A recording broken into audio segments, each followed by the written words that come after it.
si puedes empezar a platicarnos un poquito de tu trayectoria profesional, ¿cómo te llamas?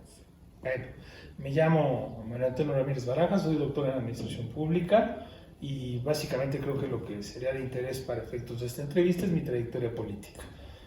Fui director general de Educación Física en la Secretaría de Educación Pública, vicepresidente del Comité Olímpico Mexicano, delegado del ISSSTE en la Delegación Oriente, la segunda más grande del país, subdirector general de Comercialización y Servicios en la Lotería Nacional y he manejado al menos 3 campañas para diputados federales y he participado en 2 campañas para gobernadores organizando diferentes áreas de estrategia de logística.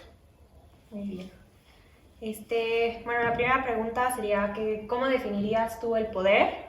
Y si nos puedes dar un ejemplo de relaciones de poder que tú has experimentado en tu vida profesional o que tú has presenciado en tu vida profesional.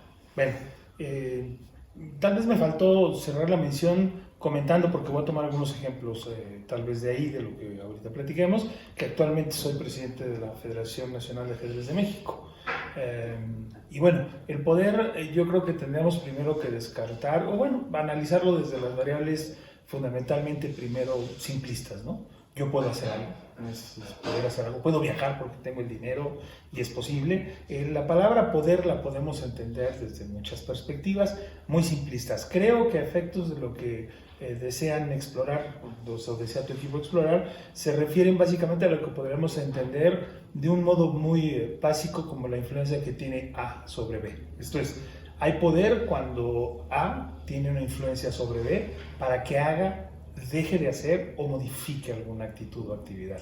Creo que así es como podríamos entender el poder, como un ejercicio de una voluntad sobre otra. Nos está dando definición del libro, pero les prometo que no se lo enseñé antes. No, pero esto no sé si está en libro, pero sí, es que es literal la definición de nuestro libro, por eso me pareció curioso. Ok, no, bueno, ten en cuenta que como soy doctor de Administración Pública, yo de veras esto en este momento no lo saqué de un libro. A mí siempre me ha parecido la forma más clara. Hay otras, como en todas las definiciones o conceptos, siempre hay forma de que lo planteen complicado, ¿no? Como cuando hablas de una teoría o de una forma, siempre hay quien lo explica muy complejo. Por ejemplo, te voy a dar un ejemplo salido, pero que no descontextualiza. ¿Qué es cultura? Y empiezas a escuchar. Es el conjunto de tradiciones, que de una manera muy simple yo la traduciría como cualquier creación humana, ¿no? El lenguaje es cultura, la ropa es cultura, cualquier creación humana es cultura. Y cuando hablo de eso, no falta también que me dice que es de algún libro. Bueno, seguramente es de algún libro, en algún momento lo leí, pero así es como definitivamente yo manejo la idea básica como una influencia. Y a lo mejor no de A sobre B solamente, sino de A sobre B, C, D, I, F, o siguiendo la teoría de conjuntos, la interacción que tiene un punto de intersección entre varios grupos o subgrupos, ¿no? Ok, ¿y de los ejemplos? Bueno, mira, por ejemplo, te podría poner ejemplos básicos persona a persona. Por ejemplo, la gerente de la federación, ¿ok? No puede enviar ningún mail de respuesta a ningún padre de familia si no lo reviso yo primero antes. Por ejemplo, es un ejercicio de poder, ¿no? 2, no le genero ningún pago si no cumple con la entrega de los reportes mensuales. Es otro ejercicio de poder, ¿no? O, por ejemplo, de cuando estuve en la Secretaría de Educación Pública, ningún maestro podía trabajar en una escuela si no firmaba yo la orden de presentación. Entonces son ejemplos muy simples de la influencia que en un plano básico tiene un referente sobre otro, ¿no? Ok, muchas gracias. Luego, las posiciones de poder se dan sobre todo por una relación de dependencia, en la que un individuo con poder tiene algo en abundancia también que le falta a los subordinados. ¿Considera que sus empleados dependen de usted? ¿De qué manera? Creo que ya nos contestaste un poquito esta pregunta.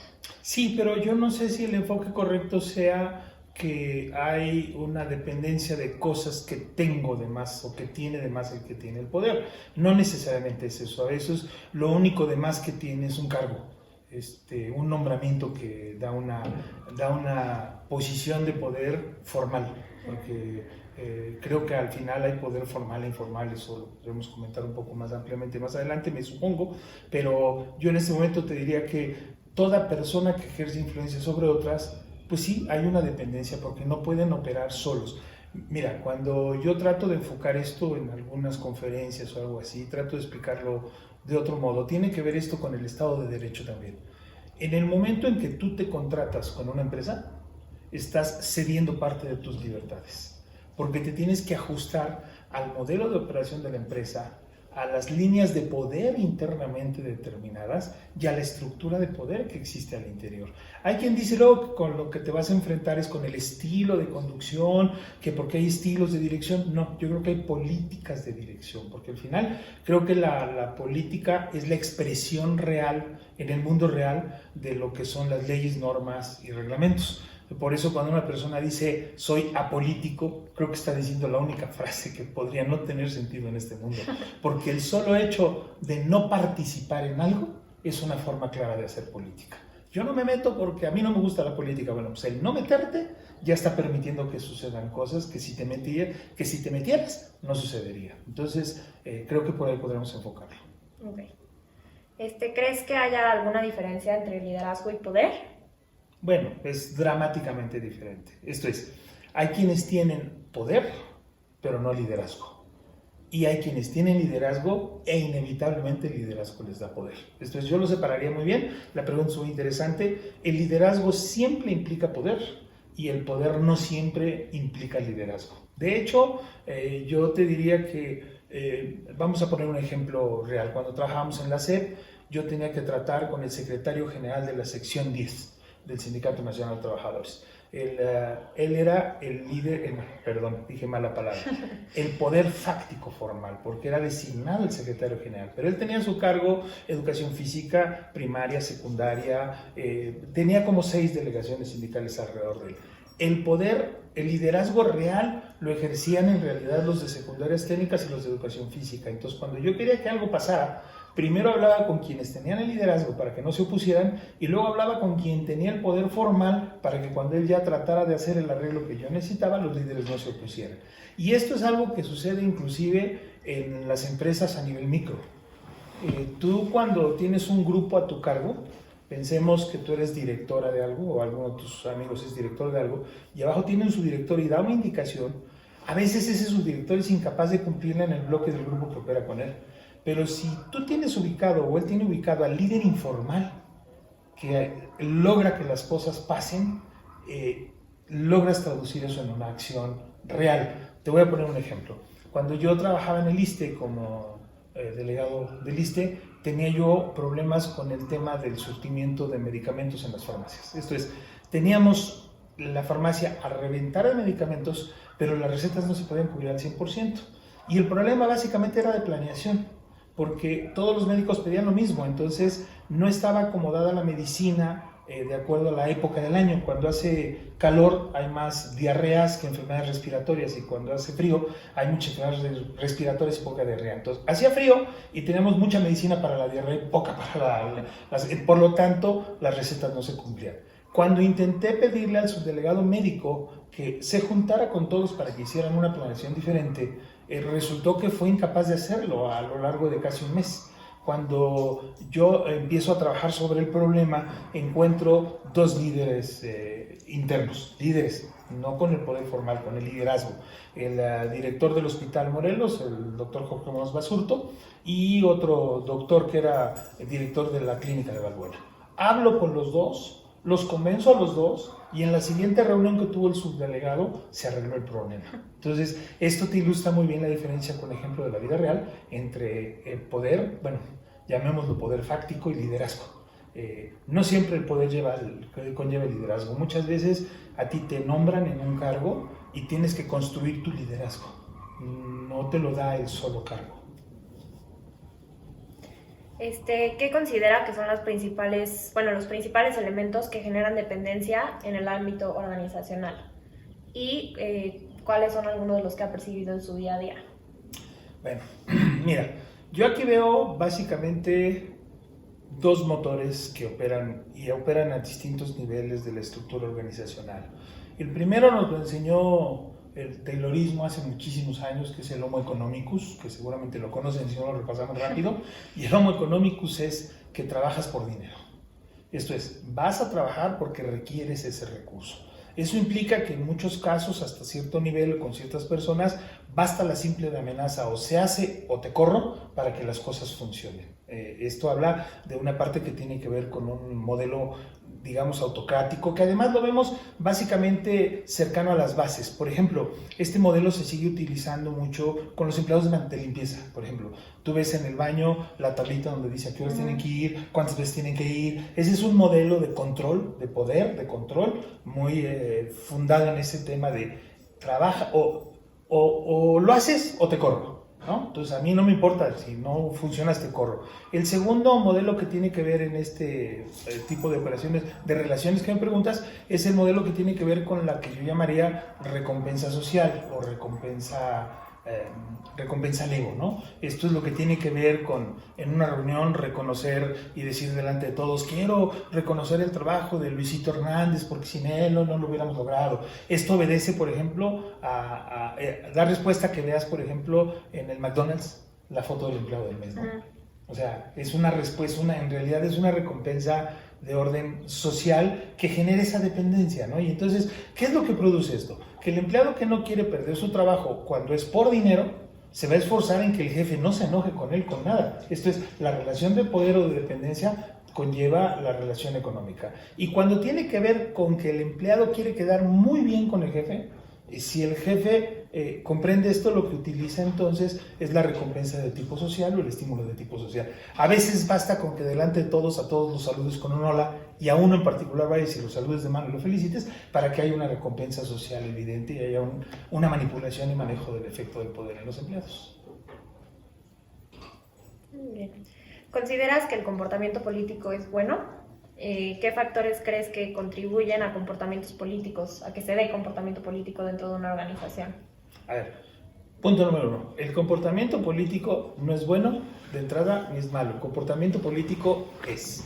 Si seguimos en la línea que planteaba yo al principio, de que la política es la respuesta o la expresión de las normas, leyes, normas y reglamentos, pues el comportamiento político es lo más natural que se da desde la cabeza hasta las partes inferiores. Déjame poner un ejemplo vigente ahorita. Salen los doctores de la clínica tal del IMSS a parar el tráfico porque no tienen insumos. ¿Es un comportamiento político? ¿Sí o no? Sí. Sí, claro. ¿Y es un comportamiento legítimo o ilegítimo? ¿Legítimo? Legítimo, claro. Porque los comportamientos políticos legítimos tienen que ver con alianzas. O sea, yo me alío con mis compañeros para algo, tienen que ver con la creación de un sindicato, es un comportamiento político. Prácticamente no existe organización en la que no haya un comportamiento político. Y el comportamiento político surge también desde la cabeza, cómo se conduce, ¿no? Por ejemplo, si yo llego a la empresa y llego saludando de mano a los empleados de menor nivel, saludo a los de limpieza, me comporto como uno más. La política que baja hacia el interior tiene que ir en ese modo, no un modo autocrático. Si yo soy una persona que trabajo como directivo con puertas abiertas y cualquiera puede entrar, no hay razón para que ninguno abajo de mí opere distinto. Yo la única distinción que haré aquí es en hablar en comportamientos políticos organizacionales legítimos, que son los que tienen que ver con lo que permite expresar legítimamente comodidades e incomodidades o inconformidades o respuestas, y los ilegítimos en los que yo acomodaría, no sé, el soborno, la clásica mordida. Esos son comportamientos políticos ilegítimos, ¿no? Cuando tú escuchas que en la policía hay un policía que lo entrevistan anónimamente, dice, es que yo tengo que pedir mordida porque mi jefe de sector me pide. Estás hablando de una política ilegítima instaurada desde esferas superiores. ¿De qué manera consideras que repercute el comportamiento político en las organizaciones? ¿Recordarás algún escenario que te venga ahorita a la mente donde hayas presenciado alguna de estas repercusiones de manera directa?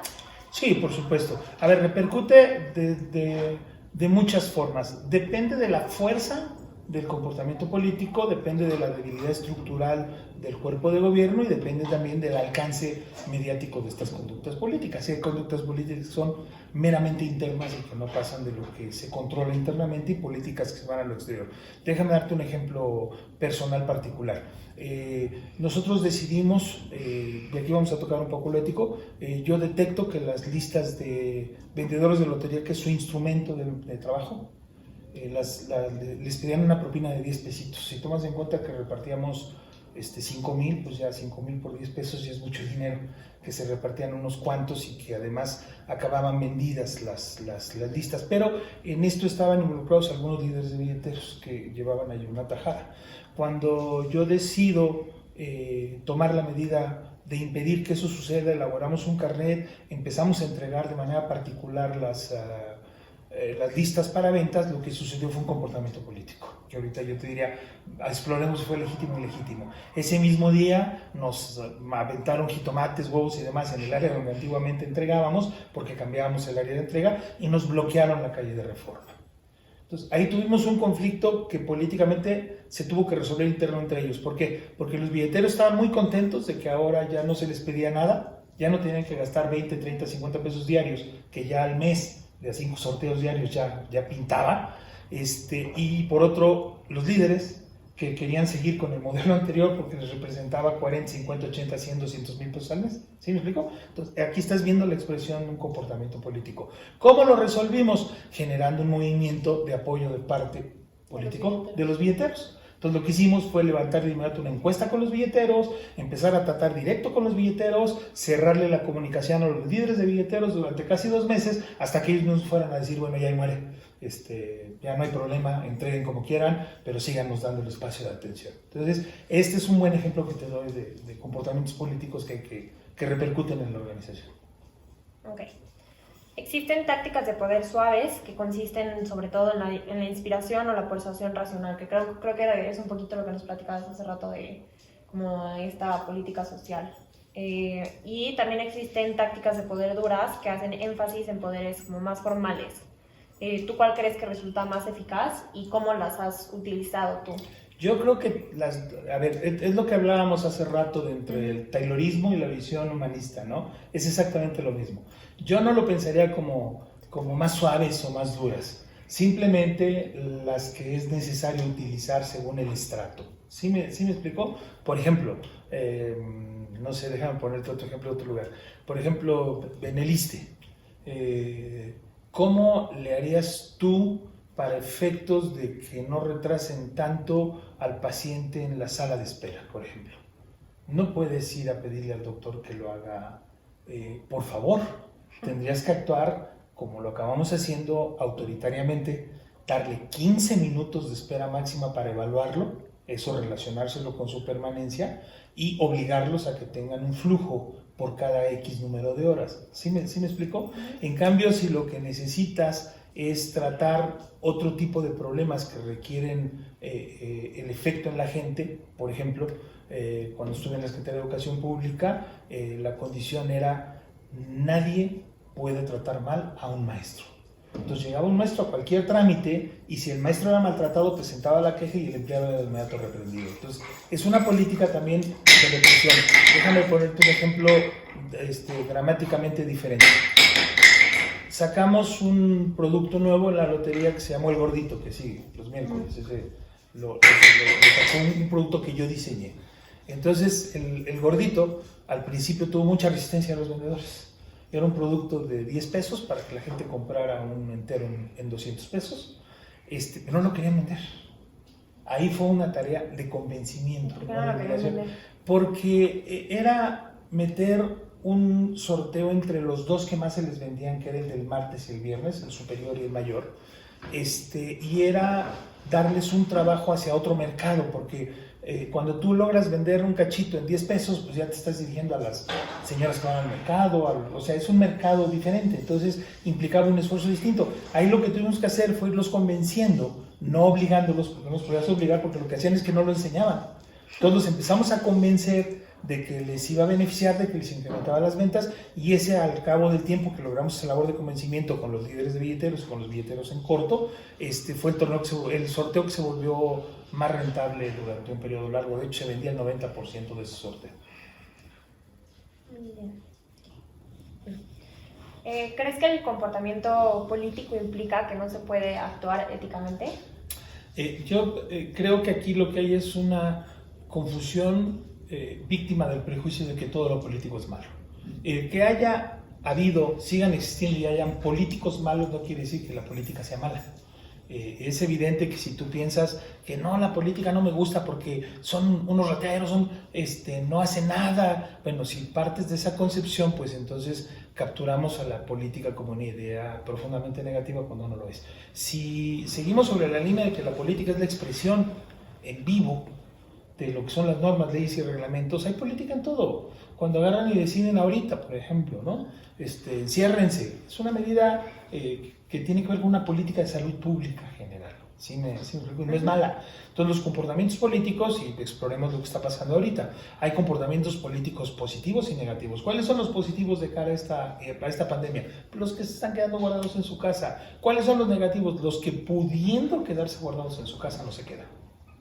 ¿Cuáles son los comportamientos políticos legítimos en este momento estando fuera? Pues los que no pueden dejar de salir, aunque quisieran. A mí me parecería un comportamiento político legítimo. No puedo dejar de salir, está bien, hazlo con las precauciones, pero el que puede dejar de salir o no lo hace está cometiendo un comportamiento político ilegítimo. Pero esto no tiene que ver tanto con la ética. Yo no creo que exista un comportamiento político per se éticamente incorrecto.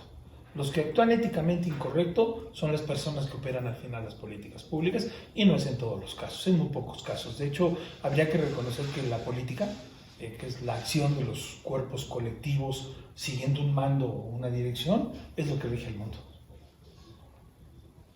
Se sabe que las personas en las entrevistas aparentan ser un mejor prospecto de lo que en realidad son. ¿Tú cómo evaluarías a tus candidatos para evitar que se dejen llevar únicamente, que tú te dejes llevar únicamente por esa primera impresión? ¿Consideras que es más importante para las entrevistas la autopromoción o más congraciar con la persona con la que te está entrevistando, en la que depende tu puesto? No, bueno, cuando tú entrevistas a una persona, tú tienes que asumir como entrevistador dos cosas. La primera, tal vez más de dos, pero dos básicamente. La persona va a estar nerviosa, seguro. Sí, bueno, y eso tiene que permitirte pensar en que tienes que generar un clima de confianza, un clima de empatía, algo que permita que logres ver a la persona real detrás de la nerviosa que está enfrente de ti. Lo segundo que hay que entender, que tienes que traer tú como previsión o incluso prejuicio como entrevistador, es que el que entrevistas va a tratar de hacer que tú escuches lo que quieres oír. Entonces, si tú dices, ¿te gusta el trabajo en equipo? Digo, si eso estás buscando, pues no te va a decir que no, obviamente. Sin embargo, yo lo que me ha hecho decidir a mí la designación de gerentes o de empleados que ya conocía, porque déjame dividir esto en dos cosas: lo que podría ser una promoción de gente que ya has visto trabajar y que conoces, y lo que podría ser la llegada de un empleado nuevo a un cargo. Cuando hablamos de personas que ya están dentro de la organización, a mí lo que me parece más importante es el espíritu de trabajo. Esto es, me parece más importante el deseo de avanzar que el conocimiento. ¿Por qué? Cuando yo tengo que decidir, por ejemplo, en ascender, se me va un gerente de X posición, un director de área, y tengo que decidir a quién nombro, busco de entre los colaboradores al más entusiasta, al más deseoso de aprender, al que más ganas tiene de superarse, no al que quiere ganar más como base. ¿Por qué? ¿Por qué no busco al que sabe más? Porque no necesariamente el que sabe más va a tener la mejor actitud. Y cuando tú logras captar a la persona con la mejor actitud, el que no sepa se resuelve en muy poco tiempo, su curva de aprendizaje es baja. Y entonces logras las dos cosas: alguien que ya sabe y que tiene una gran actitud. A veces meter a alguien que sabe mucho, que no tiene la mejor actitud, se vuelve un problema para el mismo jefe, incluso en cómo manejarlo y cómo tratarlo. Ahora, en cuanto al tipo de llegadas de fuera de la organización, yo finalmente lo que trato de detectar siempre es cruzar el currículum contra la realidad. Esto es, si en el currículum dice que tiene mucha experiencia, no sé, redactando tal tipo de informes, pues en ese momento le extiendo una hoja, le doy una situación, le doy una situación ficticia y le pido que me haga un reporte de una cuartilla. Si es capaz de hacerlo y lo leo y está bien redactado, estructurado y lo hizo de corrido, quiere decir que su currículum cruza con lo que me está diciendo. Entonces, yo antes que tratar de ver si está queriendo quedar bien conmigo o no, lo primero que exploro es la realidad del currículum. A ver, aquí dice que trabajaste en farmacias en tal lugar. Ok, ¿qué posición tenías en la farmacia? ¿Qué hacías? ¿Cuáles eran tus tareas fundamentales? ¿Cuáles eran tus retos mayores? Cuando patinan en eso, es suficiente para mí para que aunque termine la entrevista, ya no son factibles de contratación. Cuando no patinan en las cosas esenciales, y perdón por usar la palabra patinar, pero me refiero a que no se notan dudas ni demás, cuando no hay dudas en el ejercicio de su currículum, es cuando ya doy el paso siguiente, tratar de ver si se genera empatía y si hay la actitud correcta. Pero siempre trato de testear sus habilidades reales con algo que hay que resolver en ese momento. O tomo, por ejemplo, un problema que tenga yo en la empresa y les digo, oye, o en mi organización, oye, aquí tenemos este problema. De acuerdo a la experiencia que tienes en esto, ¿cómo crees que lo podremos resolver? Entonces, aunque no la conozca, el solo hecho de que intenten responder de un modo cercanamente posible a algo real, ya te da una orientación sobre si puede ser una buena contratación o no. Bueno, pues eso fue todo. Muchísimas gracias. Que les sea útil. Gracias. Que les sirva de algo. Muchas gracias.